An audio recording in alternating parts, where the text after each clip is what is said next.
Hi guys, welcome to revision time. आज मैं ला रही हूँ आप सभी के लिए आरपीएफ कांस्टेबल एग्जाम 2025 के 4 मार्च को पूछे गए सेकंड शिफ्ट के क्वेश्चंस के एनालिसिस वीडियो।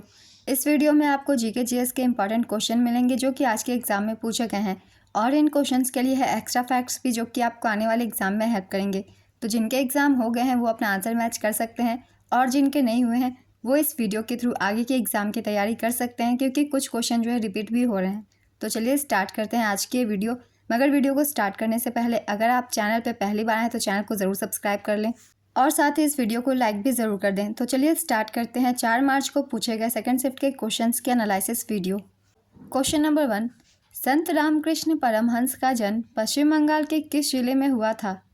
इसका आंसर है हुगली जिले में।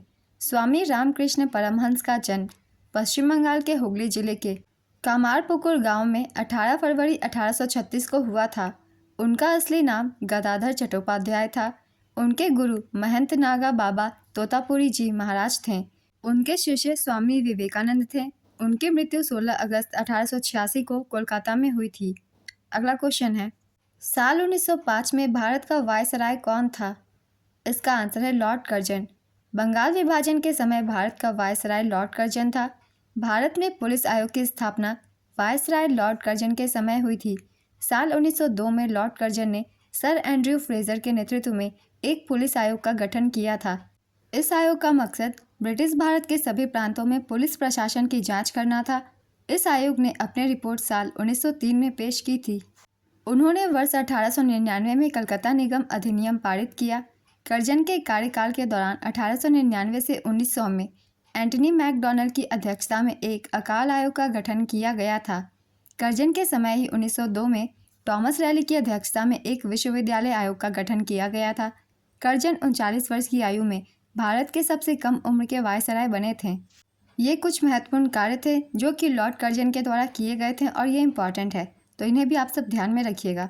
अगला क्वेश्चन है, आरबीआई की रिवर्स रेपो रेट क्या है? इसका आंसर है 3.35%। पहले के एग्जाम में भी रेपो रेट से क्वेश्चन पूछे गए थे। मैंने एक्स्ट्रा फैक्ट्स में बताया था आप सभी को रिवर्स रेपो रेट अभी 3.35% है। तो चलिए एक बार फिर से रिवीजन कर लेते हैं। 7 फरवरी 2025 को भारतीय रिजर्व बैंक द्वारा की गई घोषणा के अनुसार मौजूदा रेपो रेट 6.25% है। रिवर्स रेपो रेट 3.35% है। बैंक रेट और मार्जिनल स्टैंडिंग फैसिलिटी रेट 6.5% है। स्टैंडिंग डिपॉजिट फैसिलिटी रेट 6% है। नेक्स्ट क्वेश्चन, 1857 की क्रांति के नायक राव तुलाराम का संबंध कहाँ से था? इसका आंसर है रेवाड़ी से। इनका जन्म हरियाणा राज्य के रेवाड़ी शहर में एक अहीर परिवार में 9 दिसंबर 1825 को हुआ था। इनके पिता का नाम राव पूरन सिंह तथा माता का नाम ज्ञान कुंवर था। नेक्स्ट क्वेश्चन, पल्लव वंश का अंतिम राजा कौन था? इसका आंसर है अपराजित वर्मन। अपराजित वर्मन पल्लव वंश का अंतिम शासक था। उनका शासनकाल 1880 ईस्वी से 1897 ईस्वी के बीच का था। चोल शासक आदित्य प्रथम ने उन्हें पराजित कर दिया था। अपराजित वर्मन कंपवर्मन और गंगा राजकुमारी विजया के पुत्र थे। श्रीपुरम्बियम के युद्ध में आदित्य चोल से हारने के बाद पल्लव वंश का अंत हो गया। पल्लव वंश की स्थापना सेन विष्णु ने की थी। वे इस वंश के पहले महत्वपूर्ण शासक थे। उनका शासन 6वीं शताब्दी में शुरू हुआ था। पल्लव वंश की राजधानी कांचीपुरम थी। कांचीपुरम में कैलाशनाथ मंदिर का निर्माण पल्लव वंश के राजा नरसिंह वर्मन द्वितीय ने करवाया था। ये तीनों पॉइंट्स बहुत ही इंपॉर्टेंट है। इन तीनों पॉइंट से भी क्वेश्चन बन जाते हैं, इसलिए इन्हें याद रखिएगा। अगला क्वेश्चन है, पोटेशियम नाइट्रेट को और किस नाम से जाना जाता है? इसका आंसर है सॉल्ट पीटर, शोरा और नाइट्रेट। इनमें से जो भी ऑप्शन में हो आप उसे टिक कर सकते हैं, क्योंकि पोटेशियम नाइट्रेट को इन तीनों नाम से भी जाना जाता है। अगला क्वेश्चन है, तारापुर परमाणु ऊर्जा संयंत्र किस राज्य में स्थित है? इसका आंसर है महाराष्ट्र। और इसी के साथ हम रिवीजन भी कर लेंगे बाकी सारे संयंत्रों की भी।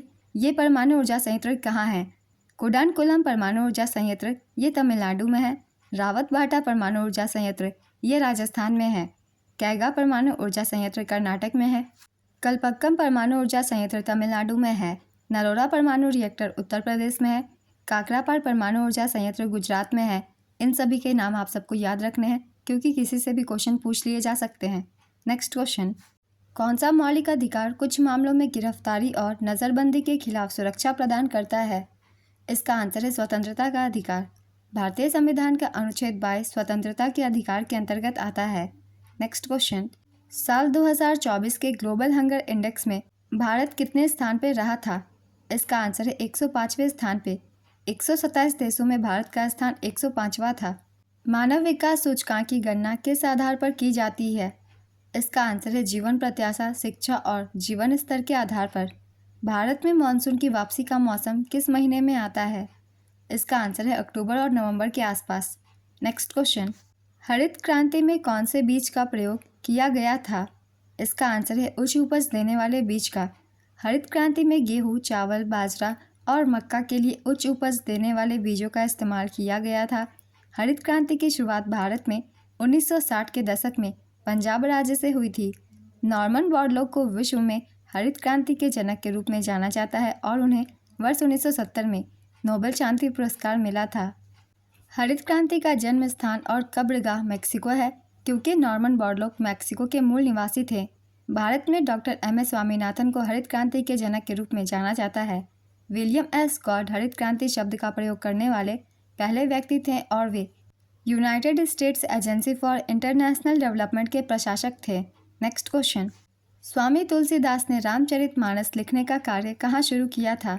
इसका आंसर है अयोध्या, वाराणसी, चित्रकूट। तीनों से शुरू की थी। इनमें से जो भी ऑप्शन में हो आप उसे टिक कर सकते हैं।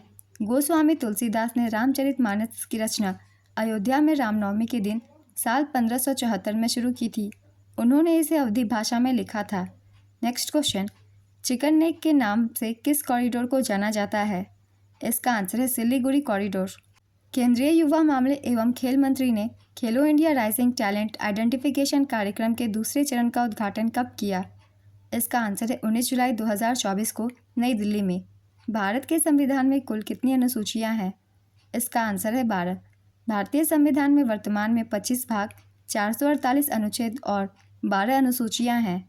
नेक्स्ट क्वेश्चन, इनमें से कौन पश्चिमी तट पर स्थित प्रमुख बंदरगाह नहीं है? इसका आंसर है एनोर। भारत के पश्चिमी तट पर स्थित प्रमुख बंदरगाह मुंबई बंदरगाह, कांडला बंदरगाह, जवाहरलाल नेहरू बंदरगाह, कोचीन बंदरगाह, मोरमुगांव बंदरगाह, मैंगलोर बंदरगाह, वधावन बंदरगाह है। भारत के पूर्वी तट पर स्थित बंदरगाहों के नाम हैं चेन्नई, तूतीकोरिन, विशाखापत्तनम, पारादीप, कोलकाता, एन्नोर। मैंने पूर्वी और पश्चिमी दोनों ही तट के बंदरगाहों के नाम लिख दिए हैं, आप सब याद रखिएगा।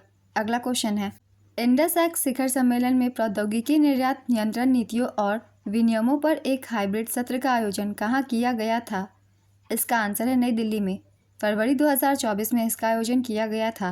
नेक्स्ट क्वेश्चन, किस अधिनियम के जरिए भारत में वायसराय का पद बना? इसका आंसर है भारत सरकार अधिनियम 1858। भारत के पहले वायसराय लॉर्ड कैनिंग थे। नेक्स्ट क्वेश्चन, खिजड़ी और बबूल किस प्रकार के वन हैं? इसका आंसर है उष्णकटिबंधीय कांटेदार वन। तो आज के सेकंड शिफ्ट के क्वेश्चंस की एनालिसिस वीडियो कंप्लीट होती है। बहुत ही इंपॉर्टेंट क्वेश्चंस थे आपके आने वाले एग्जाम के लिए भी ये। तो जितने भी जीके जीएस के एक्स्ट्रा फैक्ट्स हैं उन्हें आप सब अच्छे से याद रखिएगा, क्योंकि उनसे भी क्वेश्चन बन जाते हैं एग्जाम्स में। और अगर आप सभी को ये वीडियो हेल्पफुल लगी हो तो वीडियो को लाइक ज़रूर कर दीजिएगा और इस तरीके की वीडियो के लिए चैनल भी ज़रूर सब्सक्राइब कर लीजिए। साथ ही बेल आइकन भी प्रेस कर लीजिएगा ताकि वीडियो की नोटिफिकेशन भी आप सभी को मिलती रहे और आपकी कोई भी इंपॉर्टेंट टॉपिक मिस ना हो, वो भी बहुत कम समय में। तो चलिए फिर मिलते हैं अगली वीडियो के साथ। आप सभी को आने वाले एग्जाम्स के लिए ऑल द बेस्ट।